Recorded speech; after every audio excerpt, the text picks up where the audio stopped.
திமுக தாவேகாவை தன்னுடைய எதிரியாக நிலைநிறுத்துவதற்கு பயப்படுறாங்க. என்ன காரணம், ஆல்ரெடி அவருக்கு மக்கள் செல்வாக்கு ஒவ்வொரு சர்வேலையுமே கூடிட்டு இருக்கு. ஆரம்பத்தில் அவர் வரும்போது 4, 5, 6, 7% இன்னைக்கு 30, 35 ஏறிக்கிட்டு இருக்கு. இப்ப நம்ம எதிர்வினை ஆற்ற ஆரம்பிச்சோம் அப்படின்னா அது திமுகவினரை சந்தோஷப்படுத்தும். ஆனா பொதுமக்களுக்கு பாத்தீங்கன்னா விஜய் மேல ஒரு அனுதாபத்தையும் ஆதரவையும் அதிகப்படுத்தும்.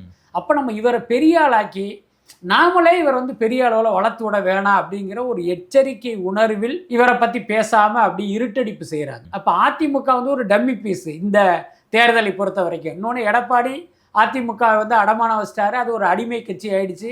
இன்னொரு பக்கம் பார்த்தீங்கன்னா ஒரு பாஜகங்கிற மதவாத கட்சி, இன்னொரு பக்கம் பாமக போன்ற அமமுக போன்ற லற்றுப்பேடு கட்சி. இதுதான் அந்த கூட்டணி. அதுக்கு மக்கள்கிட்ட எந்த செல்வாக்கும் இல்லை.